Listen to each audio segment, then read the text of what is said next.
Welcome to the League of Legends Champion Spotlight, featuring Rammus, the Armadillo.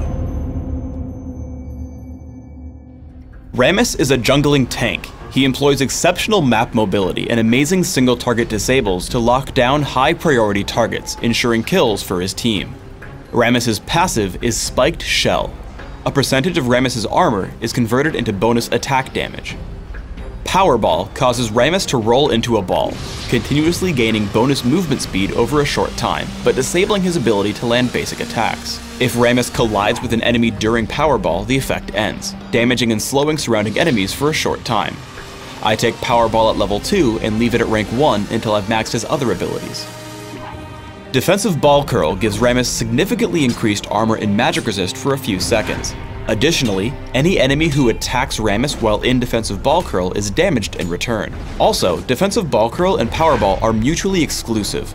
Casting one of these abilities will immediately end the other. I take Defensive Ball Curl at level 1, bringing it to rank 3 by level 5, leaving it there until levels 12 and 13 for the last two ranks. Puncturing Taunt forces target enemy to attack Rammus for a short time, lowering the target's armor in the process. I take Puncturing Taunt at level 3 or 4, depending on how quickly I want to gank. I max it by level 10. Rammus's ultimate is Tremors. Tremors damages all nearby enemies, including structures, every second for a few seconds. As with all ultimates, I level Tremors at levels 6, 11, and 16. Rammus's early ganks are extremely potent, so I head to gank mid at level 4. Note two things. First, I start Powerball early. Because the movement speed bonus increases over time, the later you show up while still hitting the damage and slow, the better. Second, I make sure to come in behind Gragas. This means that his retreat is through me, and I'm able to land Puncturing Taunt even after he flashes. I turn on Defensive Ball Curl immediately after taunting, dealing a little extra damage and mitigating the turret counterattack. It's important to note that attempting to clear major buffs without Smite ready is just asking for trouble. While you can get away with it if your opponents aren't paying attention, the crafty Gragas steals the Golem buff thanks to Explosive Cask and a ward. The same gank rules apply at any stage in the game.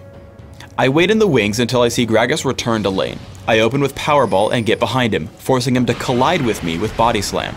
Puncturing Taunt pulls him back in after flash, and I edge forward to tank the turret for Vladimir with Defensive Ball Curl. Gragas dies again despite a heroic attempt to push us away with Explosive Cask. When invading the enemy jungle, always have your team sit in the brush.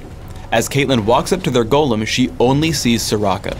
As soon as Shaco reveals himself, I flash to get into range for Puncturing Taunt. This move gets me just in range of her right as she flashes away, so she's locked up attacking me as Shaco picks up the kill. When diving enemy champions behind their turrets, check to see if you have allied minions on the way. Here my minions are the first to the turret, so I loop behind Janna, forcing her to burn Monsoon before I've even struck her. I push in with Puncturing Taunt, Defensive Ball Curl, and Tremors. While I'm able to deal significant damage underneath the turret, she manages to escape with Summoner Heal and Howling Gale. However, I just push back in with a new minion wave, focusing on Caitlyn. With Powerball, I take my time leaping around her and dodging her Yordle Snap Trap. I always want to initiate first, as I'm best suited to tanking the enemy turret. With Puncturing Taunt and Defensive Ball Curl, we take down Caitlyn, and I lead the way onto Gragas and Janna, picking up another kill on the ladder. I attempt to disrupt Gragas and Udyr with Powerball, actually helping my team slay Gragas with a Puncturing Taunt as Udyr runs away. I attempt to chase with Powerball, forcing him to burn Flash to escape behind his minions. On Dominion, Rammus works best as a roamer, taking advantage of his significant movement speed through Powerball, Boots of Mobility, and Speed Shrines. Even from early levels, look for teammates who are about to capture a point, just like Tristana here on the quarry. Thanks to my arrival, I'm able to lock up Gangplank and ensure that we take the quarry without worry. A small tactical note. Because Powerball begins cooling down after the effect ends, turn it off right before you start capturing points or the Greater Relic in the middle. Canceling the ability like this will allow you to reactivate Powerball quickly after finishing your capture. By investing heavily in movement speed through runes, masteries, and items like Shirelia's Reverie, Rammus can enable captures through picking off retreating enemies. After locking up Garen with Puncturing Taunt and then landing Powerball once he starts retreating, I lead my team in on Gangplank. While he has a small lead on us, I activate Shirelia's Reverie and tag the Speed Shrine. With the extra movement speed, I quickly grab Gangplank with another Puncturing Taunt, hitting Powerball immediately after the effect ends to prevent his escape. For runes, I take armor penetration marks, flat armor seals, magic resist per level glyphs, and either gold over time quintessences on Classic or movement speed quintessences on Dominion. These runes give me great early game damage for jungling or early combat, while also setting me up to tank late game and cover the stats I need most. My masteries are 0, 21, 9, taking increased movement speed and neutral buff duration in utility, and taking pretty much every durability increasing mastery I can in defense. I also grab bladed armor in Classic, which will damage enemy monsters who strike me, giving me faster jungle clears. I take Smite and Flash in Classic for fast jungle clearing and ganks, while Exhaust and Ghost allow me greater map mobility and teamfight control in Dominion. In Classic, I open with Cloth Armor and 5 health potions for quick jungling. I take Boots of Speed quickly to open up ganking opportunities, and then transition into late game by taking Philosopher's Stone and Heart of Gold for extra income.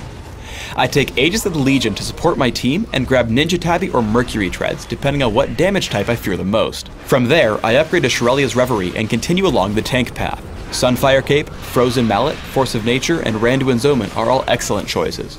Generally, err on the side of too much armor, as it will let you tank enemy turrets and give you bonus attack damage. In Dominion, I look for smaller key items, but in a totally different order. Opening up with Boots of Mobility lets you get to any capture points that need your help. Quickly grabbing Shirelia's Reverie will aid in this goal and help your team navigate the map as well. After, focus on pure tank items again, with items like Sunfire Cape, Force of Nature especially for the movement speed boost, Randuin's Omen, and Frozen Mallet.